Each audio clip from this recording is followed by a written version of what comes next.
आज्ञा नमस्कार। Facebook live को आपन को स्वागत। आज्ञा नमस्कार। चलित वर्ष रथ यात्रा रे जो सरकारी व्यवस्था करा जायछि ताहा ऊपर आपनकर मतामत कोन? सरकार तरफ जहाँ व्यवस्था करा जायछि बोध हुए सरकार तो जनसाधारण सरकार भल निश्चिंत करेंगे जी आशा पब्लिक अच्छी आ भरोसा से प्रभु जगन्नाथ ऊपर किंतु ये सरकार जहाँ भी करुँच किसी भल मंद तो लगी रही तो से विषय में आम साधारण जनता हिसाब से कौन आकलन करवा जहाँ भी होची बोध हुए सरकार ठीक करेंगे। परिवेशर स्वच्छता ऊपर किसी पदक्षेप निया जाय अछि कि? परिवेशर सुरक्षा आपन जो कहले तो पुरी खाली नुह पुरीर टाउन को आम तो स्वच्छता हबार देखिले हम ना। पुरीर चतुर्पार्श्व टाउन चतुर्पार्श्व जहाँ अच्छी बहुत गंदगी भरी होकी अच्छी। बाहर पर्यटक मैंने आसिले माने छी छी कहीकि नाक टेकुंट से सरकार कौन ध्यान दौना। पूर्व सरकार की सफा कर चलता बेले बर्तमान सरकार कौन आखि बुझेला भाई कम कर बहुत पुरी की बदनाम करमती लगुच। आमर पर्यटन विकास है आम ओडिशार विकास हे। आमर गोटे साधारण कथा अच्छी जिते बड़े ओडिया घर को कुणियाटे आसे ओडियाणी जिते वर्ष सारा खराब थिले भी कुणिया को देखाइबा कि कुणियार चर्चा करे अतिथि चर्चा करने कि भल रंधे परिवेशटा को स्वच्छता करे आ भल ड्रेसटे पिंधे। किंतु आमे देखापी चाहूँ चलित रथयात्रा आरंभ होगा बसला पुरीर चतुर्पार्श्व पूरा नाल नर्दमार भरिकी अच्छी रथदाण्ड उपर आंठे आंठे पानी भी ठिया पड़ुची एवं आउ विशुद्ध पानी जो ड्रिंक फ्रॉम टैप जो व्यवस्था थिला से भी धीरे धीरे अचल है। एमती भी अवस्था मु पुरी मंदिर भीतर को जाइए देखी अभड़ा खाई सारा पर हाथ धोया जो पानी आसुच से पानी की आम पीऊँ पानीय जलर सुविधा नहीं। आज्ञा ट्राफिक ऊपर जो समस्या लगी रही रथ यात्रा पर्यंत लगी रही कि?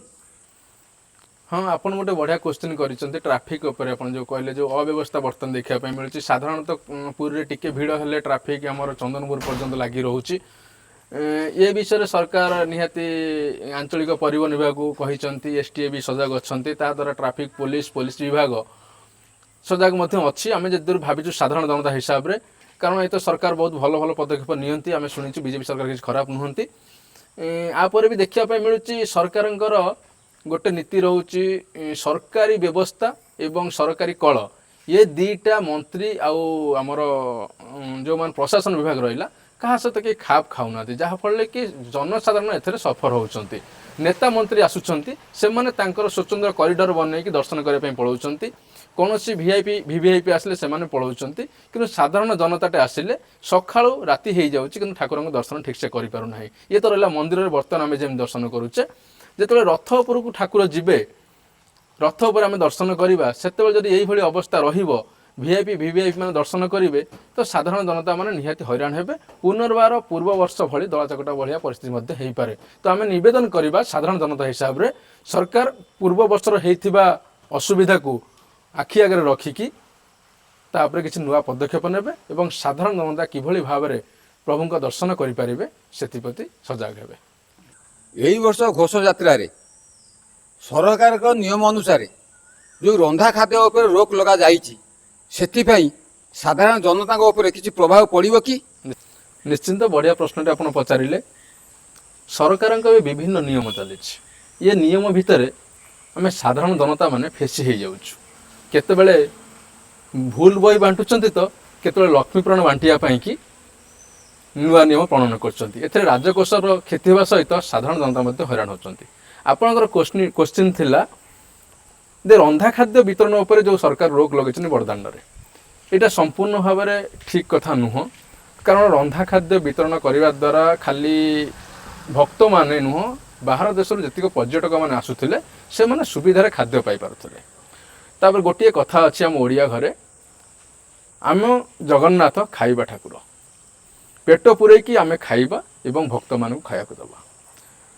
जगन्नाथ पाखे जिते भक्त भी आसतु ना कहीं केबे कई उपास खाली पेटर जाती ना। किंतु बर्तमान सरकार जो नियमटा आरंभ कले प्रणयन कले रंधा खाद्य को आम बड़दाण्ड दबा ना यह करने द्वारा साधारण बहुत लोग भोक उपास हैरान हेबे।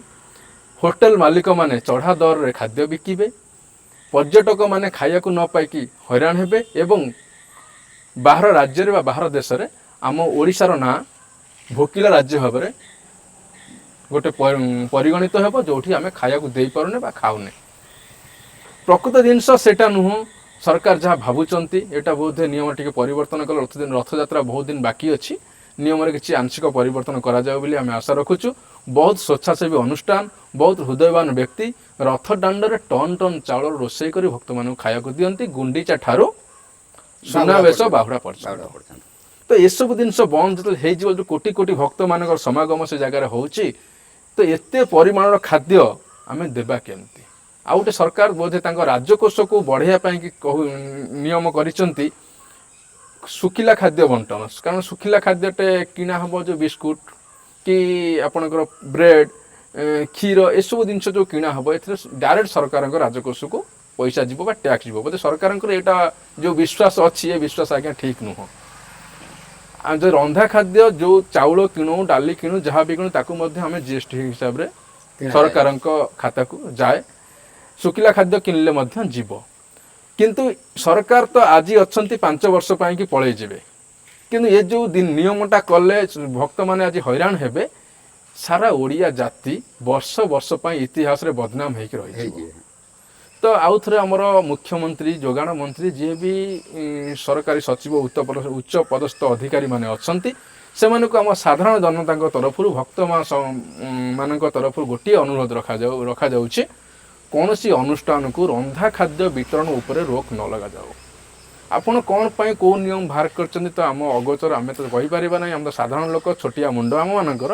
କିନ୍ତୁ ଆମର ଯେତିକି ଦୃଷ୍ଟି ଅଛି, ଆମେ ଯେତିକି ରଥଦାଣ୍ଡରେ ଯାଇ ଦେଖିଛୁ, ବହୁତ ଲୋକ ହଇରାଣ ହେବେ, ଖାଇବା ପାଇଁକି ଡହଳ ବିକଳ ହେବେ। ଲକ୍ଷ ଲକ୍ଷ ଦର୍ଶକ, ଲକ୍ଷ ଲକ୍ଷ ଭକ୍ତ ଯେଉଁ ବାହାରୁ ଆସୁଛନ୍ତି, ରଥ ଦାଣ୍ଡରେ ଯେଉଁ ଖାଦ୍ୟ ଦିଆଯାଏ, ତାଙ୍କର ସେଇ ଖାଦ୍ୟ ଖାଇକି ସେମାନେ ରଥ ଦାଣ୍ଡରେ ଶୋଇଯାଆନ୍ତି। କିନ୍ତୁ ଏଠି ଗୋଟେ ପରିସ୍ଥିତି ସୃଷ୍ଟି ହେବ, ହୋଟେଲ ମାନଙ୍କରେ ଖାଇବା ପାଇଁକି ଏ ଗରମରେ ମାନେ ଗୋଟେ ପ୍ରକାର ଲାଇନ୍ ଲଗାଇବା ପାଇଁ ପଡ଼ିବ। ଆଉ ରଥଯାତ୍ରାରେ ଜାଣିଥିବେ ଯେଉଁ ଭଳିଆ ଭକ୍ତମାନେ ଆସନ୍ତି, ଛୋଟଠୁ ବୁଢ଼ା ବୁଢ଼ୀମାନେ, ବୟସ୍କ ବ୍ୟକ୍ତିମାନେ ଆସନ୍ତି, ସମସ୍ତେ ହୋଟେଲରେ ଯାଇ ଖାଇବା ସମ୍ଭବ ନୁହଁ। ଆଉ ଗୋଟେ ଗରିବ ଲୋକଟେ ହେଲେ ବି ରଥଯାତ୍ରାକୁ ପଳେଇ ଯାଉଥିଲେ ଏବଂ ଯାଇକି ରଥଦାଣ୍ଡରେ ମୋତେ ଖାଇବାକୁ ମିଳିବ, ମୁଁ ପ୍ରଭୁଙ୍କ ଦର୍ଶନ କରିକି ଆସିବି, ଆଶା ଥିଲା।